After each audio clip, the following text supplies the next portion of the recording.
escuchan, ¿no? Sí, profe. Ok, ok, en la teoría del etiquetado. En, en la lectura está muy bien especificado eso y voy a hacer una alusión de este aspecto, ¿no? Más adelante. Eh, en la teoría del etiquetado, ¿en qué consiste? Tal cual como lo refleja ese ítem allí de forma muy breve y sucinta. Consecuencia de la aplicación por otros de las leyes y sanciones de un ofensor. Sabemos, ya ha sido comentado, ¿no?, que cuando hablamos de la desviación social y la corrección de una desviación se haya dado fruto de las imposiciones, los mecanismos sancionatorios que establecen las instituciones formales o no formales, e inclusive informales, ¿no?, para desplazar, hacer desaparecer o tomar los correctivos necesarios y pertinentes que, donde dicha desviación social pueda quedar fuera de los alcances, los límites, inclusive los anhelos y deseos de los infractores o los ofensores. No obstante, una vez que se aplica estos mecanismos sancionatorios, que son de distinta índole, ya los comentamos anteriormente, de carácter moral, ético, legal, etcétera, y que cambian según la cultura a cultura, ¿no?, lo que se espera dentro de la sociedad que ha consensuado un orden establecido es que no se vuelvan a repetir dichas desviaciones. No obstante, un ofensor o unos ofensores, ¿no?, una vez que hayan cumplido con todos los mecanismos establecidos por los mecanismos sancionatorios, su imagen social, su rol o su estatus, podríamos decir, no necesariamente desdibuja o desaparece como ofensor dentro de la mirada sancionatoria que establece, llámese, la sociedad o inclusive alguna institución. ¿Qué quiere decir esto? Y ahí es donde consiste la llamada teoría del etiquetado. Que independientemente tú hayas sido sancionado, penalizado por un mecanismo que ha tomado como consecuencia la puesta en práctica de una norma sancionatoria sobre el ofensor, eso no necesariamente garantiza que la imagen social del ofensor desaparezca dentro de las otras miradas que tengan sobre él. ¿Qué quiero decir con esto? Vamos a poner un ejemplo. ¿Okay? Si alguien violó una norma de cualquier índole o inclusive cometió un delito y fue pagado por una medida sancionatoria, y una vez que él cumple con esa prerrogativa que establece desde el punto de vista de la sanción, llámese salir de la cárcel, llámese de cumplir una multa, etcétera, etcétera, seguirá siendo visto como un ofensor, ¿ok? Es decir, el que robó, pero pudo rehacer su vida, etcétera, etcétera, una vez que salió de la cárcel, seguirá siendo visto por la sociedad, ¿no?, como un ofensor. En eso consiste la teoría del etiquetado. Y no solamente está eh, este, identificada en función de estos ejemplos que estoy poniendo. Hay otro tipo de conductas que, a pesar de no tener una penalización formal desde el punto de vista legal, la desaprobación que la gente le da o las personas le dan a ese tipo de conducta, que a pesar de que pueda ser permitida aceptada en algunos grupos, en algunas subculturas, para muchos grupos es considerada una ofensa o una desviación, y la etiqueta social sobre ese tipo de acción o de interacción quedará fija en, en la mirada sancionatoria de los demás, ¿no? Esto ocurre con algunas conductas que, a pesar de no estar penalizadas socialmente, se consideran todavía para algunos grupos o sectores, que son los llamados empresarios, uno de los casos muy habituales y entra en controversia y debate en la literatura sociológica, inclusive dentro de los grupos de avanzada hoy día en el siglo XXI, como son los movimientos gay, de lesbiana, la homosexualidad, de transgénero, que a pesar de que hayan tenido hoy día unos niveles de aceptación por parte de algunos sectores sociales como de algunas instituciones, siguen siendo vistos por el conservadurismo de algunos sectores como individuos que manifiestan conductas desviadas. Y por tanto, y de una vez son etiquetados socialmente, ¿no? Y ese tipo de etiqueta puede perdurar toda la vida, ¿no? Es allí del por qué muchas veces, en el plano o el ejemplo que estoy poniendo ahorita que tiene que ver con la sexualidad, ¿no? Muchas veces se restringen las formas de manifestar dicha identificación. Tan es así, ¿no? Que muchas veces dentro de esa visión conservadora que establecen dentro de la sociedad algunos empresarios morales, ¿no? Hace que estos grupos se cohíban de manifestar sus tendencias sexuales, etcétera, etcétera. Pero así también ocurre en el plano religioso, en el plano político, donde a veces la gente se restringe por miedo, temor a ser sancionado por los llamados empresarios sociales, por la etiqueta social que ésta pueda llevar, ¿no? Seguimos adelante un poco. Allí es donde se establece, por ejemplo, que la desviación, en la próxima lámina, la desviación eh, reviste una posición de valor. ¿Qué quiere decir esto? Y ya lo hemos venido hablando y ya con el ejemplo que acabo de dar, ¿no?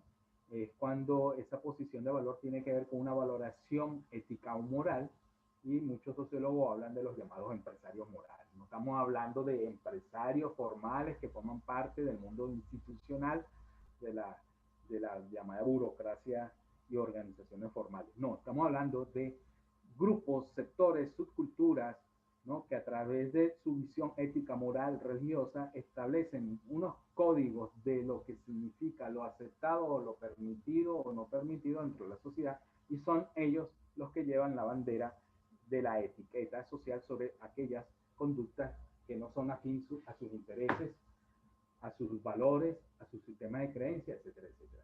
Y a veces cuando decimos que a veces una sanción moral tiene un mayor peso que una sanción penal o jurídica, ¿no? Dado que ejerce dentro de la sociedad un tipo de mecanismo de controles, presiones o persuasiones sociales que hacen que los individuos, los grupos, se inhiban o no a manifestar determinadas conductas que, a pesar de no ser penalizadas legalmente, pueden expresarse, pero se hallan establecidas dentro de un orden moral en la cual existen muchas barreras, muchos límites por medio de la cual éstas las puedan establecer. ¿Okay? Merton, en la lectura, y no está reflejado en las láminas, ¿okay? Él establece que las desviaciones sociales, y como también, y nuestro sentido común también nos los dice, que la raíz de las desviaciones sociales no simplemente son anhelos y deseos por un individuo, algunos grupos, de romper lo establecido. Sus raíces se hallan vinculadas a elementos económicos, sociales, políticos, psicológicos, etcétera. Es decir, que las desviaciones, cualquiera que sean, inclusive aquellas que están definidas o etiquetadas como delito, tienen su origen en el plano social o se deben a las coyunturas sociales específicas, ¿no? Merton plantea alrededor de ello que el carácter de la desviación depende del grado en que los miembros de una sociedad puedan lograr los objetivos culturales vigentes en esa sociedad, ¿no? Como por ejemplo el éxito económico. A través de los mecanismos institucionalizados, como por ejemplo los que ofrecen las políticas de igualdad de oportunidades, son parte de ello, ¿no? También existe, dentro de lo que establece Merton, que las desviaciones sociales, cuando a veces forman parte de una problemática social, es porque ya estas vienen dadas de acuerdo a cómo estas, dentro de una sociedad, ¿no? Las razones económicas, las razones psicológicas, las razones políticas o religiosas, ¿no? Son las que están de alguna manera presentes en este tipo de conductas desviadas, ¿no? Las raíces de las desviaciones, como por ejemplo el delito, la delincuencia, la organizada, etcétera, no es porque necesariamente los individuos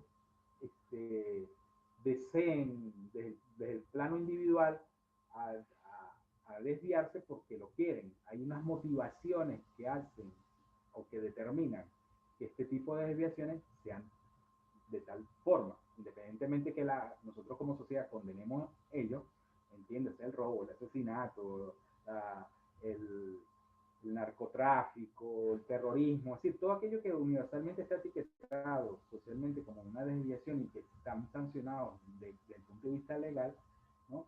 Tienen sus raíces en las fuentes sociales, económicas, etcétera, etcétera, ¿no? Allí porque muchas veces, y eso lo veremos con la estratificación social, la pobreza como síntoma de las sociedades subdesarrolladas, etcétera. La pobreza no trae consigo solamente un estilo de vida que tiene que ver con su estándar de vida, de lo que aspira una sociedad, sino que ella está ligada también a otros elementos como es la desviación social, como es la delincuencia, etcétera. No obstante, yo sí quería resaltar que, y sobre todo para efecto de la película, del análisis de la película, y que está muy bien detallado en la guía, que ustedes me imagino leyeron, o se tendrán que leer, ¿no? Donde Merton establece una serie de criterios para entender la desviación. Una de ellas, él la llamó la innovación, y es la única que voy a comentar, porque si comento las demás, que tiene que ver con, por ejemplo, el ritualismo, el retraimiento y la rebelión, le estaría prácticamente ya ahorita analizándole la película, ¿no? Pero me voy a detener en la primera, ¿no? Él habla, Merton llama de la desviación que está sustentada sobre lo que él llama la innovación. Este tipo de estrategia, él dice que no es más que el intento de conseguir un objetivo cultural convencional, y pone entre paréntesis la riqueza, a través de mecanismos no convencionales, y pone entre paréntesis, por ejemplo, el tráfico de drogas, ¿no? Define la innovación como la aceptación de los objetivos convencionales y el rechazo de los mecanismos convencionales que sirven para conseguir esos objetivos, ¿no? Entonces, es una manera, desde el punto de vista, según la teoría de Merton, de cómo podemos explicar determinados tipos de desviaciones sociales, ¿no? La película del Guasón tiene mucho de esto que refleja la lectura. Y era una indicación que les quería dar, porque si ustedes siguen la teoría de Merton, la desviación según la teoría de Merton, van a encontrar una serie de estrategias allí que la podemos ver vivificada en el personaje, ¿no? ¿No? Que está violentando, desviándose, e inclusive, ¿no? Cómo la sociedad, parte de la sociedad justifica sus acciones y cómo otra no. Eso tiene mucho que ver con lo que plantea Merton en la llamada estrategia de la innovación, el ritualismo, el retraimiento y la rebelión.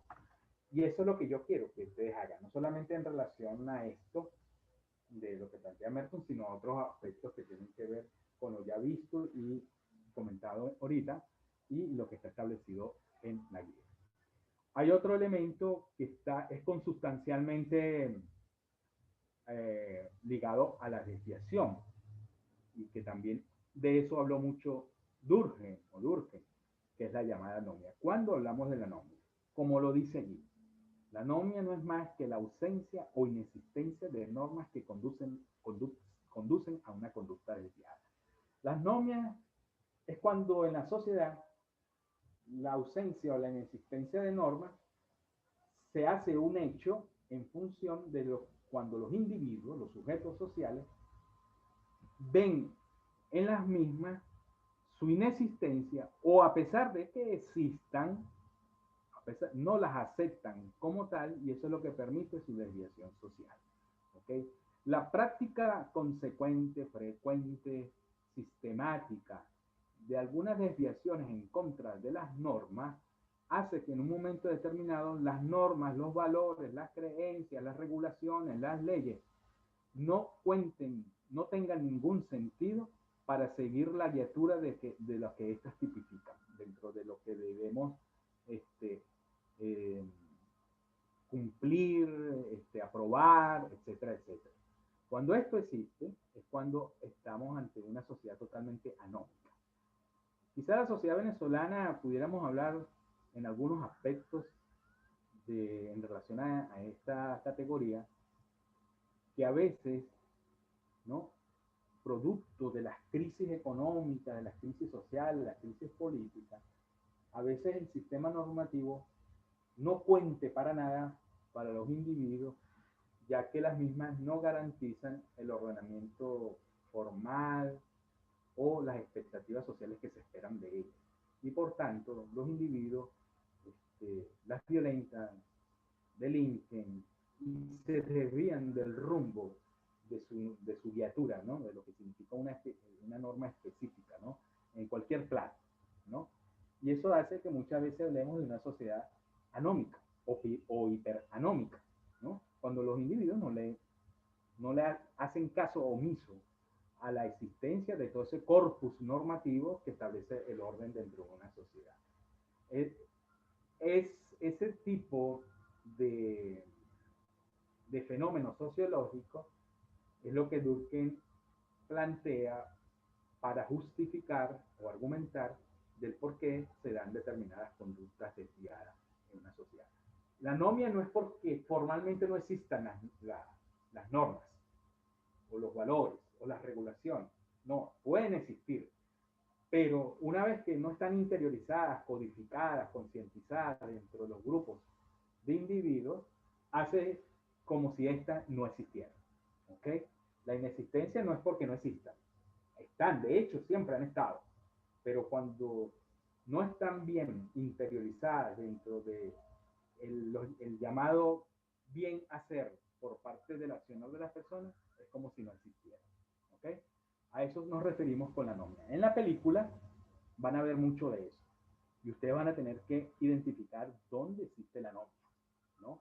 Cómo se vivifica en el personaje y cuidado, a lo mejor no solamente en el personaje, sino dentro de otros actores, ¿no? Como los medios de comunicación, que de ahí tienen que hacer un análisis sobre lo que implican los medios de comunicación y cómo inclusive este individuo actúa en contracultura, ¿no? En relación a ella, ¿no? Entre otros aspectos. Bueno, ya estoy inclusive dándole alguna pista de cómo puede ir el análisis. Y yo quiero que en la película analicen en función de estas categorías que estamos ahorita revisando, cómo se ven en ellas y hagan su análisis. Por último, ¿no? y luego de esto, si quieren hacer preguntas o algún aporte, lo hacen, ¿no? Y que me parece interesantísimo esto y tiene que ver con lo que apuntábamos al principio de los enfoques funcionalistas de Durkheim, ¿no? La relación existente entre desviación y estructura social se manifiesta cuando una cultura estimula, oiga si bien, cuando una cultura estimula los apetitos y deseos que no pueden ser satisfechos por los medios aprobados culturalmente. Ustedes dirán, pero bueno, ¿y quiénes serán estos medios aprobados culturalmente? Pueden ser los sistemas de creencias, puede ser la religión, o mejor dicho, las instituciones, ¿no? Esos son los medios aprobados culturalmente. Pero a veces esos medios culturales aprobados socialmente, cuando no satisfacen las expectativas, los deseos, los anhelos de los individuos en la sociedad, puede traer como consecuencia de deriva o en el conformismo o en la desviación social. Es decir, en la transgresión, una vez que las instituciones no puedan satisfacer mis necesidades, yo voy en contra de ellas y por tanto busco es las salidas para que se puedan garantizar esas expectativas sociales, expectativas que son de cualquier índole, ¿no? No estamos hablando de expectativas, anhelos y deseos contraculturales o desviados necesariamente, pero el hecho de reaccionar ante ellas por el grado de conformismo, de conservadurismo, que esos medios culturales aprobados socialmente no funcionan, hace que en un momento determinado la reacción de determinados grupos en tensión o determinados grupos que van a proceder a que se les reivindiquen dichas necesidades y deseos, ¿no? Puede ser catalogado como una desviación social en virtud de lo que previamente ha sido aprobado culturalmente, ¿no? Es allí cuando decimos que la cultura, consciente o inconscientemente, voluntaria o involuntariamente, estimula dichos apetitos y deseos, ¿ok? Entonces, esto está muy ligado, vinculado a lo que decía Durkheim cuando nos decía que, bueno, a veces es necesaria la desviación, no solamente porque legitima el orden social establecido, el sistema de creencias, fomenta los valores de la unidad, etcétera, etcétera, sino que las desviaciones sociales a veces son necesarias para transformar las estructuras sociales. Los ejemplos de la literatura sociológica siempre se remontan a lo que se han significado el aporte que han dado los movimientos sociales en el pasado, fruto de las revoluciones sociales, políticas, económicas, que en un momento determinado el accionar de dichos movimientos sociales se hallaba en un momento visto como parte de una desviación social. Y por el contrario, ¿no? Los movimientos sociales son los que han rehabilitado o revitalizado las estructuras sociales. Una vez que las formas de reaccionar que se dan en consenso de forma grupal, ¿no? Lo que más bien buscan es cambiar el carácter del conformismo que dichos medios aprobados culturalmente como las instituciones no pueden garantizar, y son ellos los llamados a cambiar ese conformismo para revitalizar el sistema social, ¿no? Y esa forma de reaccionar se puede considerar de alguna manera una desviación social. ¿Pero fruto de qué? De que esa cultura, ¿no? O esa sociedad los estimula subyacentemente, ¿no? Crea las necesidades de anhelo, de deseos, de apetitos, de poder infringir con lo que conservadoramente establecen las instituciones. ¿Okay? Esto está un poco también ligado, como llaman los psicoanalistas, ¿no? Donde donde existe toda prohibición, siempre hay un deseo de, de desviación en relación a esto. Esto está muy ligado al llamado tabú del insecto, ¿no? Donde hay exacerbadas prohibiciones, demasiado cercos que limitan las libertades, que limitan a las necesidades espirituales, culturales, religiosas. Al mismo tiempo, lo que están es suscitando una provocación, un apetito que estimula de alguna manera u otra las llamadas desviaciones sociales. Óigase bien, desviaciones sociales que están dentro del marco de muchas veces lo permitido, inclusive lo previsible de lo que pueda pasar. No estamos hablando de desviaciones que tengan que ver con la materialización de determinados delitos, ¿no? Como la muerte, la cultura de la muerte, la cultura de la droga, etc. No estamos hablando de ese tipo de apetitos o deseos que estimulan la cultura, sino de otros que más bien que pueden ser considerados en un momento determinado como desviaciones, por el contrario, terminan siendo aceptados socialmente, dado que son el apalancamiento para la revitalización de los sistemas o de la estructura social. Bueno, dicho esto, no sé si haya preguntas, dudas, aportes o comentarios que ustedes puedan hacer. ¿Ok? Profe, yo tengo dos dudas. Dime, Santiago. Primero, quería saber si la teoría del etiquetado se podría aplicar, por ejemplo, a una persona que tenga alguna condición mental y haya tenido que pasar, por ejemplo, 2 meses en un psiquiátrico o algo así. Sí, de hecho es así. De hecho, las personas que tienen, no problemas, eso no son problemas, si están en un psiquiátrico porque es una enfermedad. Eso hay que aceptarlo como una enfermedad, ¿no? Los problemas psicológicos ya son identificados como enfermedades. ¿Ok? Este, y independientemente que esté dentro de estas instituciones una vez de su salida, seguirá siendo visto por la sociedad, por los empresarios morales, como una persona desajustada, ¿cierto? Es decir, lo seguirán definiendo como, disculpen la expresión, pero eso lo ponemos entre comillas porque forma parte de la teoría del etiquetado, como loco, es decir, como una persona normal. Inclusive llegan a asumirse este tipo de adjetivaciones o calificativos de carácter peyorativo, ¿no? Independientemente que no haya reincidido otra vez en su estado de enfermedad, etcétera, pero tiene esa secuela social. Y no solamente con este tipo de enfermedades, sino también con otras, como por ejemplo, yo recuerdo cuando empezó el SIDA, ¿no? La persona que tenía SIDA de una vez era etiquetado socialmente como un individuo, pues, como si se considerara un leproso de la Edad Media, ¿entendido? ¿Ok? Bien sea porque estaba vinculado a su conducta sexual o porque, bueno, era, era un símbolo que causaba el rechazo social. Igual ahorita pasa con el COVID, ¿no? También, si tú estás al lado de una persona que ha tenido COVID, la gente una vez llega y se restringe, se aleja, lo aparta, lo rechaza, etcétera, etcétera, ¿no? Eso respecto a algunas enfermedades. Y por supuesto es un ejemplo donde opera de alguna manera la teoría del etiquetado. ¿Cuál es la otra, Cineo?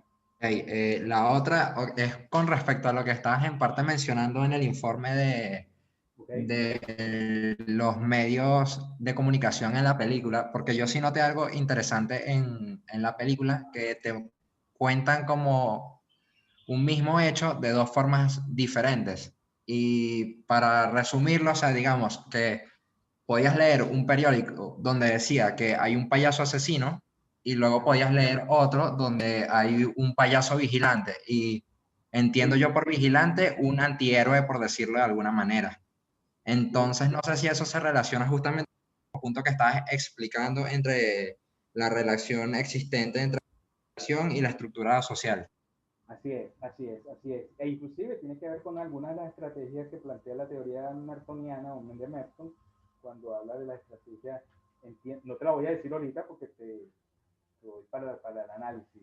Entiéndase de la innovación, la ritualista, el retraimiento, etcétera. Ahí está mucho de eso, ¿ok?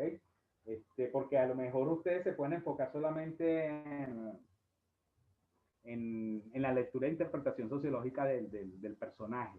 Pero ojo, alrededor de él hay un contexto sociológico o microsociológico donde también ustedes pueden tener el latino sociológico, sí, valga la redundancia, donde también puedan entrever otras cosas y hacer su análisis al respecto. Yo ahorita nombré uno y bueno, ya le di otra pista acerca del papel que juegan los medios de comunicación social, ¿no? En la sociedad contemporánea, ¿no?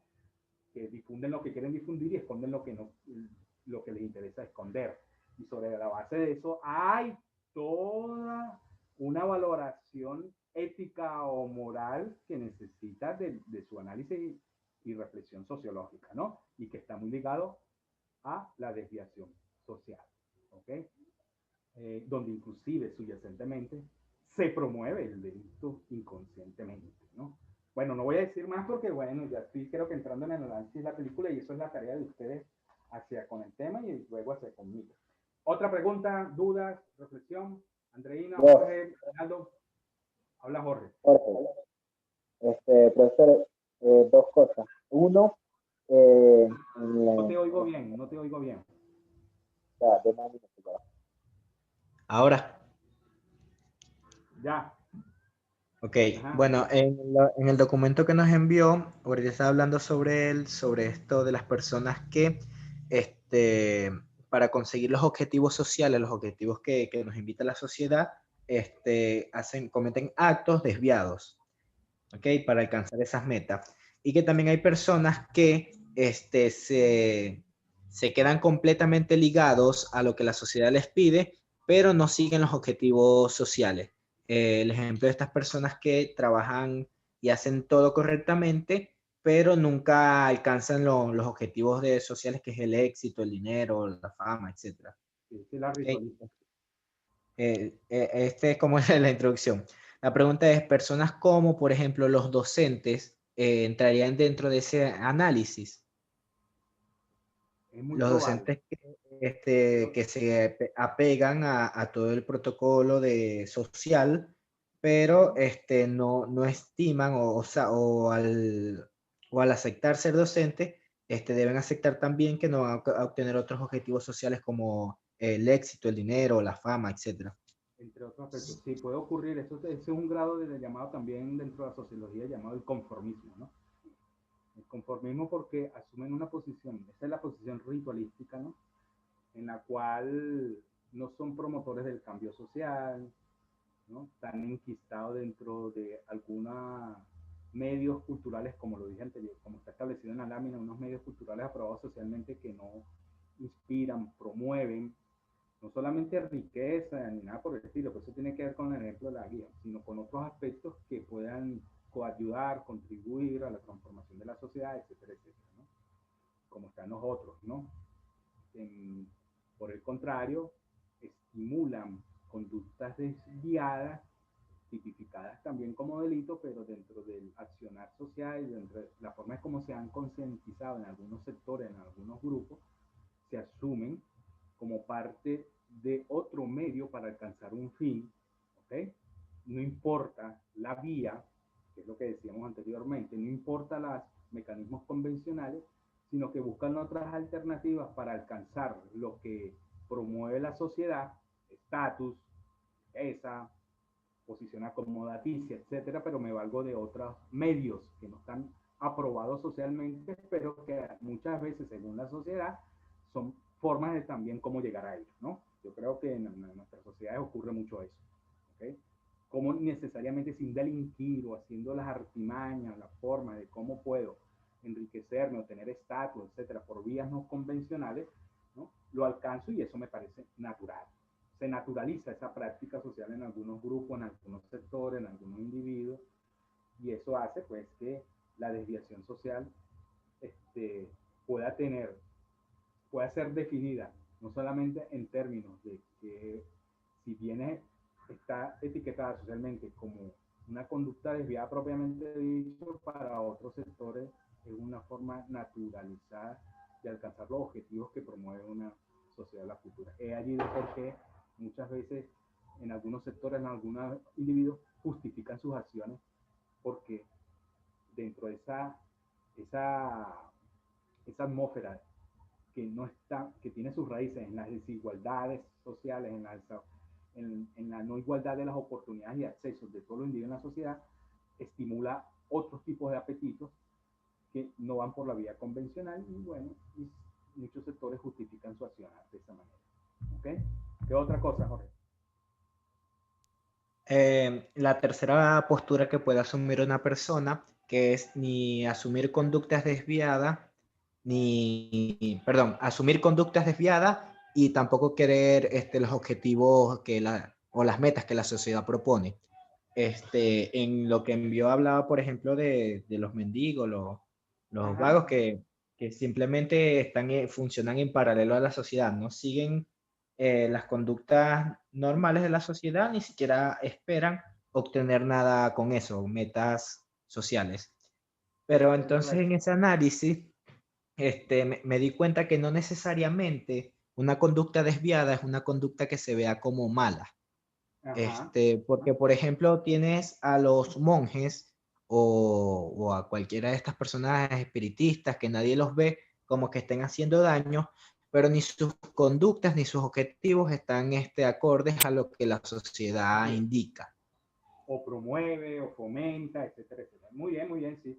Sí, ese es el retraimiento de alguna manera u otra. Es decir, que si bien no agreden, no perturban, no hacen daño, pónganle ustedes los calificativos que sea, a la sociedad, no obstante, no son las formas de vida social que comúnmente promueve la comunidad, la sociedad, las instituciones, etcétera, etcétera. Es como decir que se hallan dentro de otra vida social que si bien no transgrede, al mismo tiempo eso no implica que sea aceptado del todo, ¿ok?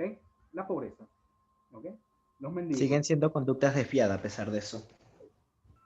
Desviada no por el hecho del accionar en sí mismo, sino desviada porque son formas de vida o de representación social que no deberían ser o no deberían estar presentes, dado que la cultura, la sociedad no las promueve. Es decir, no entran dentro de las condiciones de vida estandarizadas que promueve o fomenta una sociedad, ¿okay? O las instituciones, pero están allí.